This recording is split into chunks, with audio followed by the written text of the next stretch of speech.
friends! So, ngayong video, medyo maikli lang to. So, ipapakita ko lang sa inyo yung money order ko, tsaka ko paano, papakita ko sa inyo kung paano ko fill upan. Okay? So, meron akong 5 money order, pero 4 na forms lang yun. Okay? So, ganito yung itsura niya. So, meron akong 675, 1,000, 440, 260, at 630. So, itong 675, ito yung I-130 filing fee. So, petition for alien relative yan. Tapos, itong 1,000 tsaka 440, ito yung application for adjustment of status. So, ang ibang money order, so, ang isang money order ay, ang maximum niya lang ay 1,000. So, since yung I-485 is $1,440, so, kailangan natin siyang split into 2 money orders. So, magiging ito ay I-485. So, kaya sinabi ko kanina, 5 yung forms ko. Tapos, ito yung $260 is for application of employment, for employment authorization. Tapos, itong $630 is para sa may I-131 application for advance parole. So, now, sure, bakit money order yung ginamit mo, hindi credit card, hindi debit card, or cashier's check. So, lahat ng mga binanggit ko, so, pwede nyo yun gamitin. So, cashier's check, so, pupunta kayo sa any bank kung anong gusto nyo. So, yung maximum nila is, pwedeng pagkasyahin dun yung 1,440 kung gusto nyo. Kaso, meron lang siya nung pumunta ako sa bangko ko dito sa US. Ang sabi, may charge lang sila para sa cashier's check. Tapos, minimum lang pala, ang minimum nila is $1,000. Tapos, meron silang charge. Meron akong 630, 260, or 440. Correct me if I'm wrong, nakalimutan ko na. Pero, ayun nga, cashier's check. Tapos, pwede naman credit card or debit card. Basta kailangan mong mag-fill up ng form. Tapos, last but not the least is money order. So, bakit ako pinili ko money order? Kasi nga, ayon sa mga ibang vlogger or something, most of them, ang sabi nila, mas advisable yung, mas re-recommend nila yung money order kasi nga daw, dun sa debit card or if gagamitin mong credit card, usually nagkakaroon ng parang palya doon sa bangko na ginamit mo, for example, credit card or debit card. Hindi lahat ganon. Okay? So, nagkaroon lang ng siguro parang case na ganon.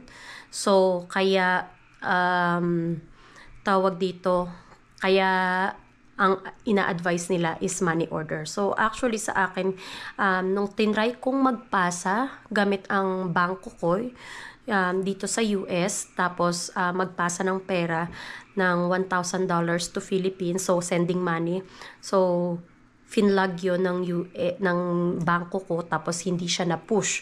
So, maybe baka ganun yung instances na sinasabi nila. Kasi nangyari sa akin yun na hindi, na tinatry kong magpasa ng, ng pera doon sa Pilipinas, sa bangko ko sa Pilipinas. Tapos, ang ginawa nila is, tawag dito, nilock nila yung US card ko, tapos hindi rin nag-go through yung process ng payment ko or ng pagpadala ko sa Pinas. So, baka ganun yung sinasabi nilang instances na baka magkaroon na hindi biglang mamaya hindi tanggapin ng bangko mo or something, baka akala nila scam or fraud. So, ayun. So, ang pinaka-safe na pinaka-safe is the money order. So, sa akin, kumuha ako, this is through Western Union. So, pumunta ako ng Kroger. So, under siya ng Western Union. So, pwede din ng mismong USPS. Tapos, meron din, nag-accept din ng money order yung doon sa bangko, if I'm not mistaken. Tapos, meron din sa Walmart. Tapos, ano pa ba? Ayun, meron din sa Walmart, and then yun, Western Union, Walmart, tapos USPS. So, yun yung mga tumatanggap ng mga money order or pwede ko. So, paano ko ginawa? So, since hinahanap nila yung mismong wala akong driver's license or something, so, hindi ko kasama yung spouse ko noon. So, ang kasama ko yung mother-in-law ko. Siya ang bumili para sa akin. Binigay ko yung cash niya. Tapos, dito yan sa Kroger sa Western Union. Tapos, pinresent niya yung ID niya na nakalagay yung pangalan niya. Or yung, for example, yun nga, na citizen siya. Kasi sa akin, ginamit ko passport ko no, nung bumili ako ng money order. Wala daw sila doon sa, sa system nila ng passport or driver's license ko para sa foreigner. Dito yun sa Kroger, ha? So, I'm not sure sa USPS or sa ibang mga, bumibili ng money order or nagbibigay ng money order. Tapos, ayun, so, kasama ko yung mother-in-law ko. So, siya ang bumili on my behalf. So, kaya nagkaroon ako ng money order. So, ito na yung itsura niya. So, itong 675, gaya ng sabi ko, ito yung petition for alien relative. So, paano ang pag-fill out niyan? So, nakalagay na dito sa ibang money order, kailangan mo tong, no, it's not. You don't have to type. So, ito na nakatype na, 675. Tapos, nakaragay na rin siya yung wordings niya, $675.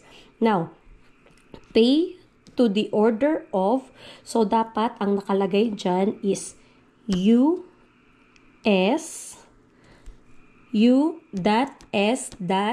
Department of Homeland Security. So, hindi mo dapat yun i-abbreviate or yung abbreviation niya. So, dapat tandaan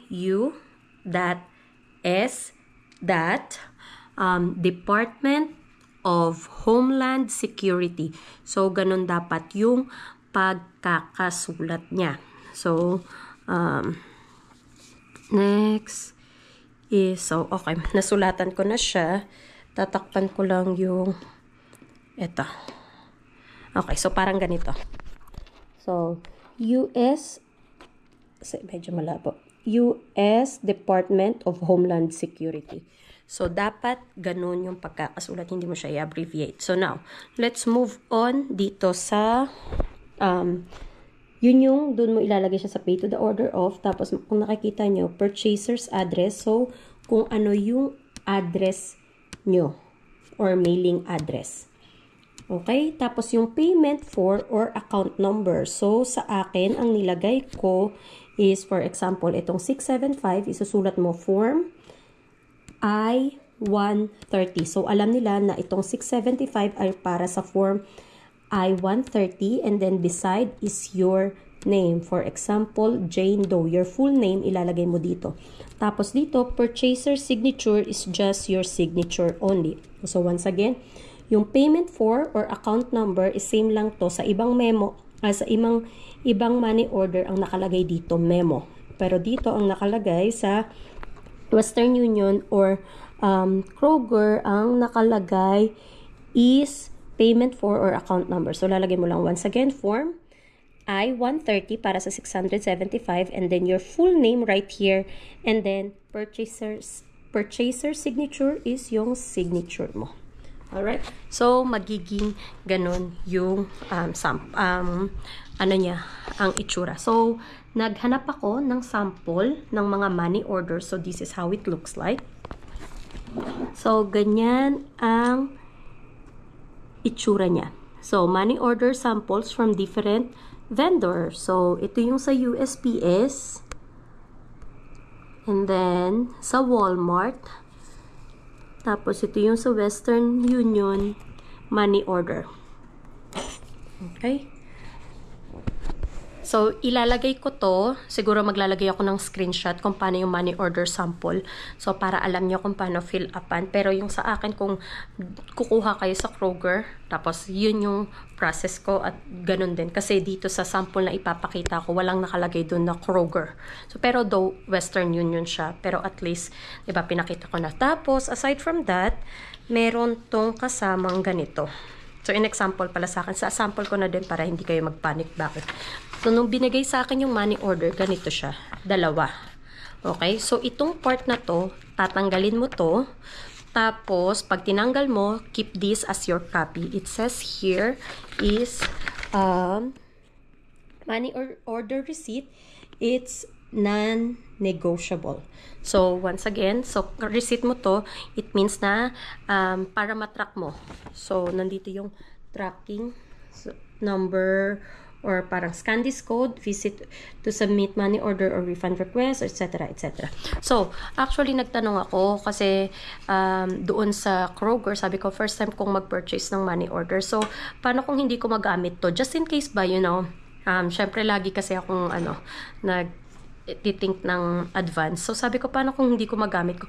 Nare-return ba to? So, sabi, hanggat hindi mo sinusulatan ng kahit ano, so, pwede mong i-return to, mababalik yung pera mo, basta kung paano nila binigay sa'yo, ganun din bibigay. Tapos, within 48 hours,